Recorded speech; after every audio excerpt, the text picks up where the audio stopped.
Hello， 各位香港街坊，灣區中山市咧已經通咗地鐵，你知唔知啊？今日咧同大家介紹嘅就係地鐵上蓋嘅乜嘢。咁除咗呢個地鐵咧，我哋附近2個字咧就可以到達我哋嘅中山高鐵站同埋城軌站，仲有我哋嘅香港直通巴士、新中巴士。嗱，去到我哋廣東省各個城市同埋我哋國內咧各個城市咧都係非常之方便嘅。咁呢邊咧係處於中山市嘅新嘅經濟特區、總部特區，我哋中山市嘅市中心啦。嗱，買咗呢邊咧，仲可以同埋我哋中山嘅富人住埋一齊。呢邊俗稱中山嘅富人區。點解咁講咧？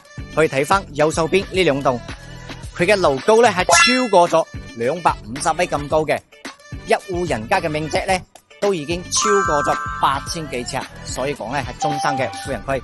嗱，住埋我哋呢邊咧，肯定唔會輸。除咗有地鐵啦，可以睇翻我哋新濠呢一個位置啦。到時呢邊係建嘅超過350米咁高嘅超級嘅寫字樓。咁附近有咩商業體呢？有我哋中山最大嘅商業富野城廣場、Coco City 同埋我哋嘅利和廣場嘅。咁附近嘅醫療呢，有我哋嘅三甲醫院、中山市人民醫院同埋我哋嘅中醫院嘅。咁教育配套呢，有我哋嘅國際學校，都係非常犀利嘅。嗱，而家我哋今日同你介紹嘅有咩面積呢？係47平方到70幾平方嘅。如果敷皮嘅話呢，一台 Benz 嘅錢呢就可以拎低佢啦。依然都可以按揭嘅，按揭呢我都會幫你申請我哋內部嘅一個優惠啦。咁而家跟我上去睇翻我哋嘅示範單位先。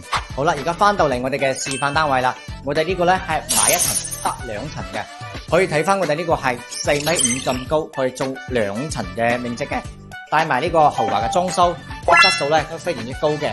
仲有呢邊望出去都係我哋小區嘅園林同埋我哋游泳池噶。嗱，呢個廳呢都非常之舒服。咁呢邊呢可以做埋我哋嘅工作室或者我哋嘅書房呢都係可以嘅。咁呢邊呢就係我哋嘅餐廳位啦，4到6人位完全冇問題，包括我哋開放式嘅廚房啊。咁呢邊呢仲有一個生活露台嘅，平時啊晾下衫啊、食下煙啊都係非常之舒服，非常之實用。咁呢邊呢有我哋一個嘅公共嘅衛生間啦。咁呢邊係入口大門，呢邊呢仲埋一個儲物櫃嘅。好啦，而家跟我睇翻一下我哋嘅2樓，睇翻我哋2樓嘅報告先啦。左手邊呢係我哋一間嘅客房啦，嗱都係非常之大嘅。咁呢邊呢就係我哋嘅主人房，1.8米嘅大床，3邊6床位啦，採光都係非常之靚。入邊呢就係一個套間嘅設計啦。嗱，呢個示範單位呢就睇晒啦，地鐵上蓋嘅物業，又有高鐵，又係中山嘅市中心。買咗呢邊呢，大家都知道肯定唔會輸嘅。有興趣嘅話呢，快啲下方 WhatsApp Andy，快啲詳細資料俾你。